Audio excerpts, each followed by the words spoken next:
Shalom and Namaste everyone. Today I want to talk about tourism and especially about the tourism between India and Israel. I know a lot of Israelis are traveling to India. I met some Indian tourists in Israel and unfortunately not a lot, even though you guys are much more than us.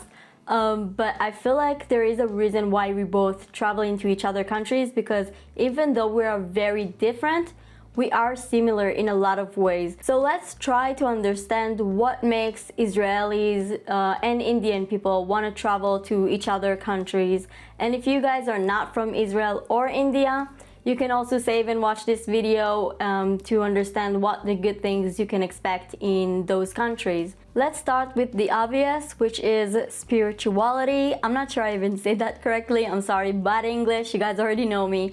But both countries are very spiritual. For example, Israel is the home of the big three religions, which is Judaism. Judaism is kind of small, but Judaism that created Christianity, and after that, Islam. And there you can see a lot of holy places for all three religions all living together, and a lot of people are actually coming to experience the holiness of this place, especially my city, Jerusalem. And if you want to know a little bit more about the danger in spirituality, you can check my video about Jerusalem syndrome, which is a real thing and kind of scary thing. And India is the birthplace of Hinduism and Buddhism, and you can actually feel the holiness in those places. You can go to places like Rishikesh to practice meditation and yoga, and you can go to Varanasi, just like Jerusalem, a really old, ancient, holy city, to see how people are practicing their faith over there. And it's very interesting to see how those two countries, Israel and India, even though they're not religious countries or extreme religious countries, and there's a lot of secular people living in it,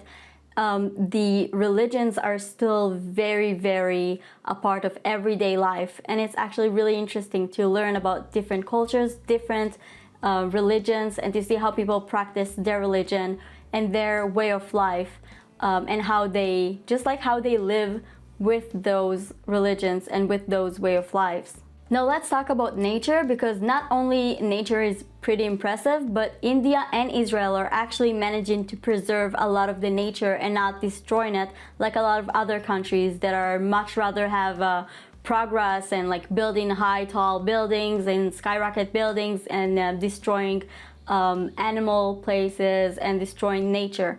Both India and Israel are also in progress, but also really big into making sure nature will have its place, which is really interesting. For example, in Israel is a small country, so you can go in Midbar Yehuda, I don't know how to say it in English, again, sorry, Judea desert, I guess. You walk in the desert, you feel like you're part of like a biblical story, and all of a sudden you're reaching a sea, the Mediterranean Sea. And then you can go drive a few hours, less than a few hours, and then all of a sudden you see the mountain of Hermon, which has snow there. Everything is together, crowded in a small place. And of course, you can always go to the lowest place in the world, which the Dead Sea, where people are going because it's really healthy for you to breathe the air there, to go swim. Not that you can really swim in the Dead Sea, you're always gonna float there.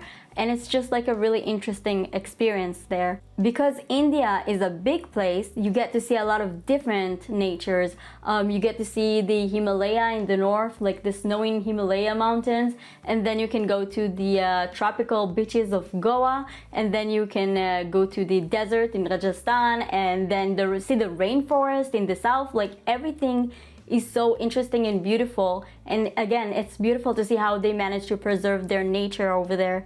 Because at the end of the day, India is a big country, there's a lot of people there, but they still give a lot of respect to the nature, which is a beautiful thing to see that this is again something we have in common. Now I kind of feel like when I talked about nature, it sounds like I'm disrespecting progress, and this is absolutely not true, so let me explain.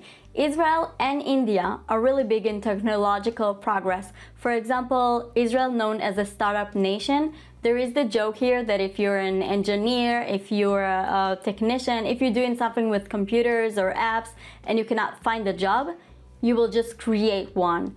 which is pretty cool. This is how a lot of people are managing to create their own startup companies, develop their own apps, a lot of cool things. It's mainly in Tel Aviv, but it's also in Jerusalem, and it's kind of cool because in Tel Aviv you can see people like sitting and just like you don't know what they're doing on their computer, and all of a sudden they're inventing ways or WhatsApp.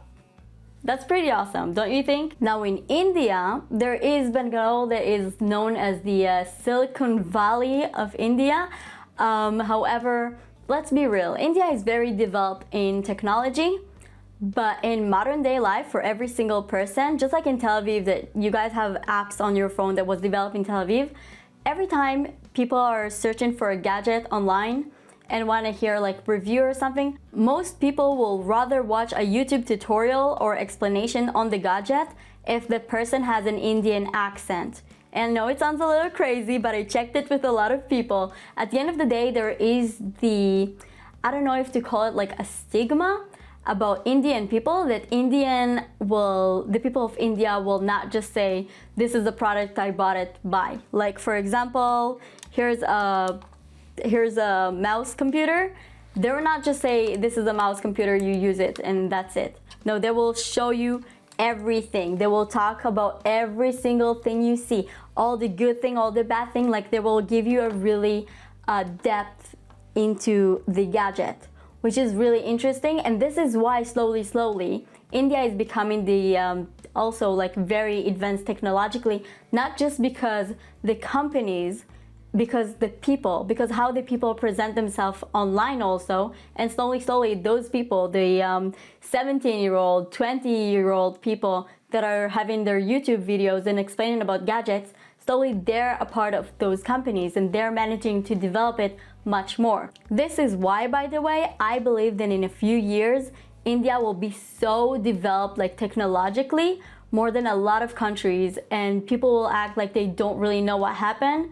But if you're just gonna go to a YouTube search of gadget right now, you can clearly see that right now the modern day gadget YouTubers from India are going to be the ones who's going to create amazing things, because they're actually learning about every single thing and they're learning all the functions and what does it do and the good and the bad, and then they manage to develop their own things. So in that way, good job India. Seriously, that's amazing. So in a way, Israel and India are both amazing places to travel from those same reasons, but every reason is very different in their own place. A lot of people are traveling to Israel and to India to find themselves, to find new things, to see new things, to see holy things. It is actually really amazing. And if you're searching for an experience that is combining everything I talked about, both India and Israel are really good choices for you guys. So thank you so much for watching this video. If you travel to different countries that you think are kind of the same, write down in the comments. If you want to travel to India or Israel, write down in the comments if you have any questions. I'm sure people will be able to try to help you. Yeah, and I will see you next video. Bye everyone. להתראות.